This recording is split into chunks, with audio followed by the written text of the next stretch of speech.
rain has finally returned to Central Portugal, and after very dry and hot 5 months, it's been a welcome change. Short sunny spells are weaving their way through gloomy skies, and the ground is starting to soak up the moisture. It takes a day or two of constant rain for the soil to retain the water.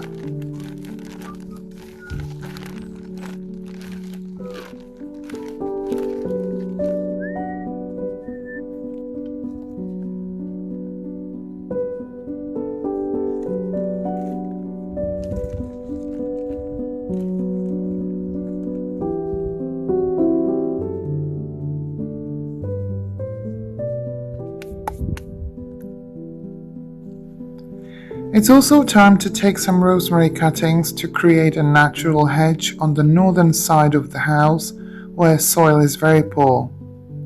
We'll be able to plant them out in a couple of months after they take root in pots.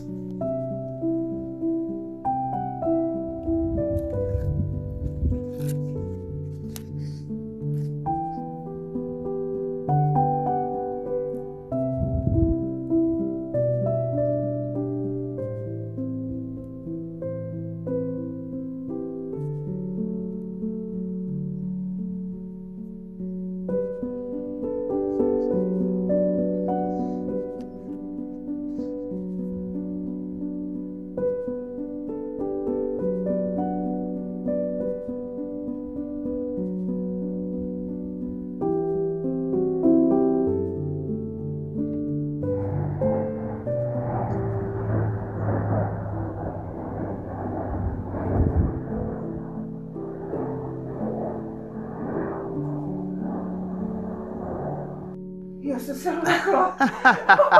Sylweka, co dzieła?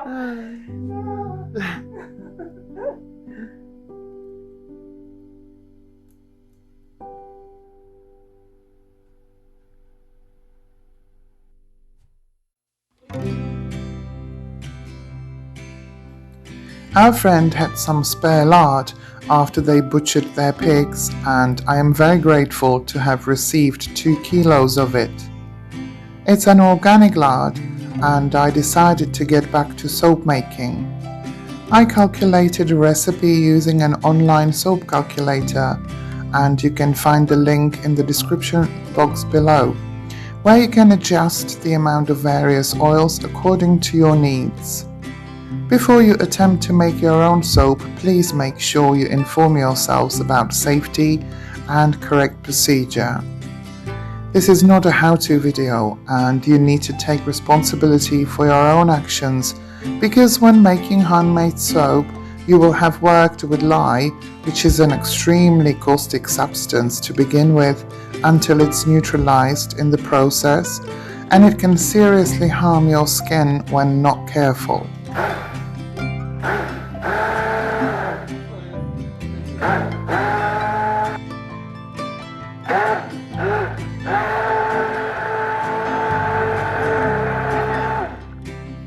Soap making is a fairly easy process, however, you need to follow certain steps to end up with a good product.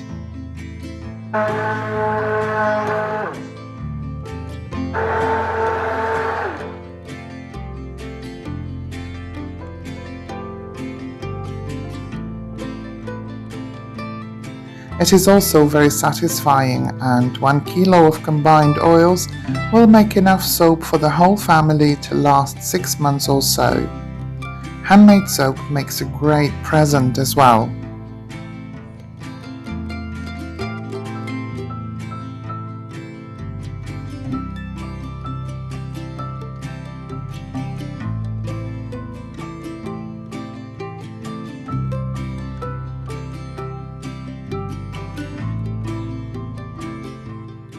Right guys, so today it's not even 24 hours after I've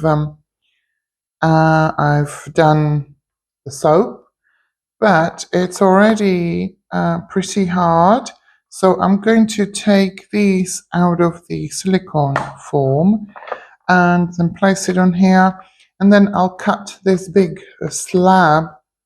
At this stage you don't have to wear gloves or anything, because the process of saponification has already begun, and it's being neutralized, so the lye that is in is no longer active, as in harmful to skin.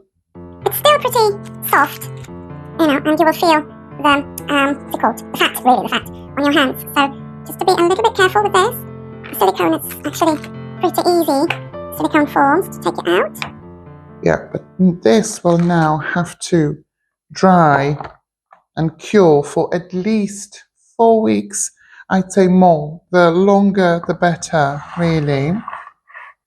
As you know, there is, part of the oils in there is shea butter, and I've had unrefined shea butter. So there is a little thing with this I have to tell you. So it might be a slight issue for some people because unrefined shea butter has this odor. It's very particular odor which might not be pleasing to everyone. So be careful if you choose to use unrefined shea butter. Be prepared for this odor. Also, the color is not as vibrant as yesterday, which is quite surprising.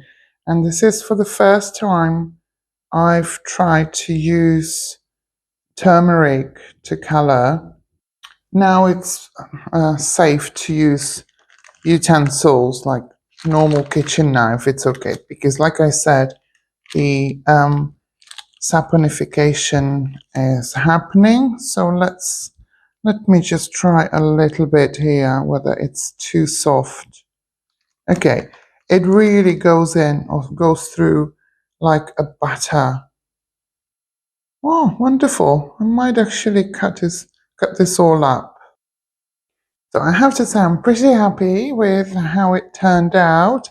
I have how many? I have 11, 12, 14, 16, 18, 20, 21 proper size bars of soap and 2 offcuts from the ends of the long form. So I am very excited. So this might be a little present for someone for Christmas. I don't know. We have how much time?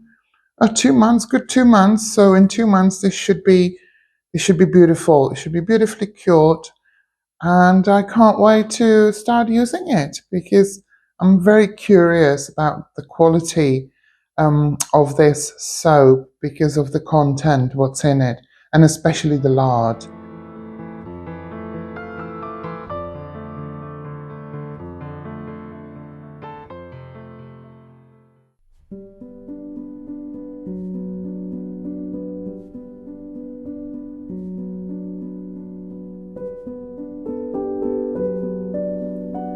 If you've been here for a while, you will have known I am an artist and I love to share my process with you guys.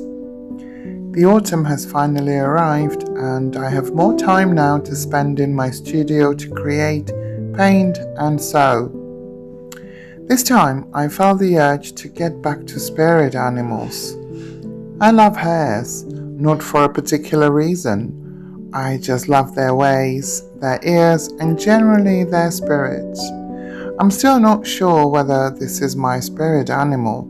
I suppose it's a very close call with Robin, the bird. What would be your spirit animal if you had one? And why? Let me know in the comments below. I might be tempted to paint it as well.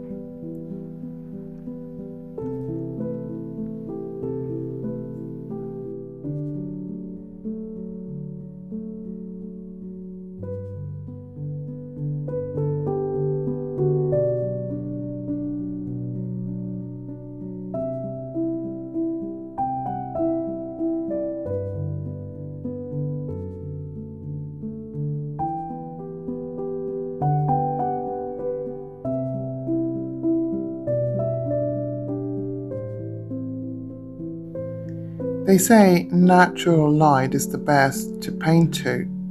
Well, let me tell you, I like the intimacy of a lamp. Dark evenings are my favorite to pick up a paint. I don't paint by the books. I don't live by the books, some might say.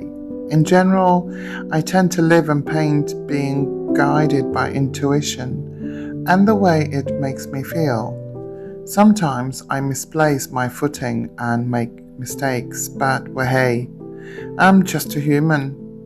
And to make mistakes is to grow, that is, if you learn from them.